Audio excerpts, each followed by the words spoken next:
Aye. Louis, thanks for joining us a day before tomorrow's trip to Dunfermline. I presume as a squad you'll be looking for a reaction to the disappointment of last week's result against Hamilton.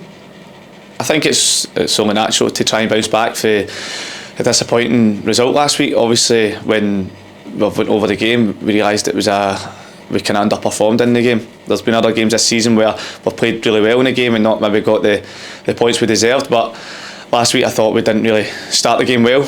Gave away 2 early goals, and as again we kind of struggled to then break Hamilton down. So it's a good opportunity to go and, as I say, go and put in a good performance, but more importantly, get the 3 points on the board.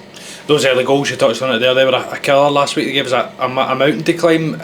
Massively important that we start tomorrow's game far better.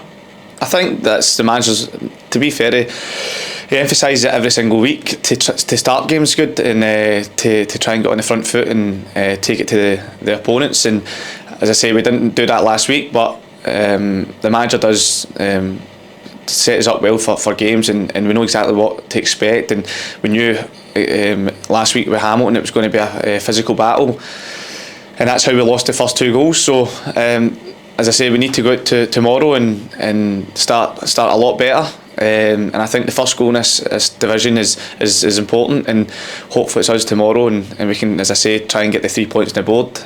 And it'll be a real tough test against the Dunfermline side, who will have their own aspirations of getting out of the position that they're in as well.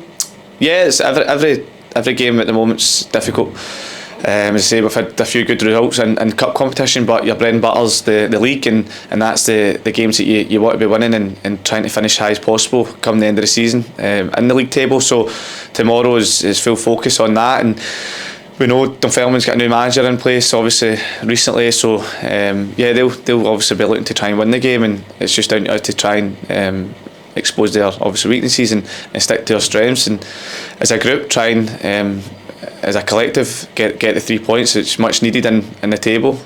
And you touched on the table there with results for ourselves and elsewhere going as they've went in recent weeks. It saw us drop down a couple of positions. Every game takes on a greater significance now in the league as the run-in goes on. Yeah, well, obviously it's a tight division, and you see that. There's a lot of fighting for the 4th spot for the playoffs, but also it can go either way. If you get a couple of bad results, you could then find yourself creeping down into the relegation playoff spots. So it's important for us to just focus on ourselves, as I say, take it game by game. And tomorrow it's Dunfermline, we need to give 100% to that game to try and, as I say, hopefully depending on other results, it can creep us back up towards that kind of playoff spot for promotion. But yeah, it's going to be difficult. Dunfermline are going to do everything they can to stop us, and it's just down to us to try and focus on ourselves and try and get the win. Louis, thanks for your time. All right, thank you.